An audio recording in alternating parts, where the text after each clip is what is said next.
ఇక్కడికి వచ్చిన తర్వాత నేను ఒక అద్భుతాన్ని చూశానండి. అది మీకు కూడా చూపిద్దామని ఈ లైవ్ నేను రికార్డ్ చేస్తున్నాను. రండి మీరు కూడా చూద్దరు. కానీ ఇప్పుడు యాక్చువల్గా ఇది తోమా గారు మొట్టమొదట కేరళలో కట్టారు ఈ చర్చ్ అని విన్నాను నేను. విన్నప్పుడు మొట్టమొదటి చర్చ్ కేరళలో ఉన్న చర్చిని నేను ఆ చర్చ్కి వస్తానని అనుకున్నాను అప్పుడు. కానీ ఇక్కడికి వచ్చి చూసిన తర్వాత నిజంగా చాలా అద్భుతం అనిపించింది నాకైతే.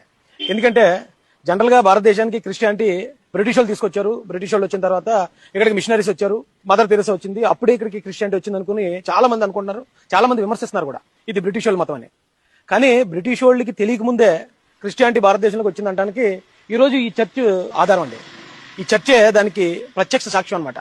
ఎందుకంటే ఈ చర్చ్ మీరు చూస్తున్నప్పుడు అనిపిస్తుంది, మీరు ఎప్పుడు కట్టి ఉంటారు అని మీరు భావిస్తున్నారు. మీరు కామెంట్ చేయండి, అవకాశం ఉంటాయి. 100 సంవత్సరాలు అయి ఉంటుందని మీరు భావిస్తున్నారా? 200 సంవత్సరాలు అయి ఉంటుందా? 300 సంవత్సరాలా? 500 సంవత్సరాలా?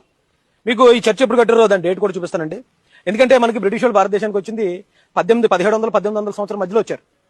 కానీ ఈ చర్చ్ ఎప్పుడు కట్టారో మీకు చూపిస్తాను రండి. The first cross founded in India by Saint Thomas in AD 52 అంటే క్రీస్తు శకం 52వ సంవత్సరం. క్రీస్తు శకం 52వ సంవత్సరంలో కట్టారట. 52వ సంవత్సరం అంటే యేసు ప్రభు గారు సిలువ వేయబడి తిరిగి లేవబడిన తర్వాత 52 సంవత్సరాలకి తోమా గారు ఒక బోటు మీద ఆయన సముద్రం గుండా ముందు కేరళకి ఇక్కడికి వచ్చారటండి.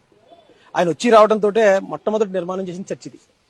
అంటే ఇప్పుడు దాకా మనకున్న చాలా అనుమానాలు ఏంటి, ఇది విదేశీ మతం, వేరే దేశం వాళ్ళు తీసుకొచ్చారు, పైగా మన బ్రిటిష్ వాళ్ళు శత్రువులు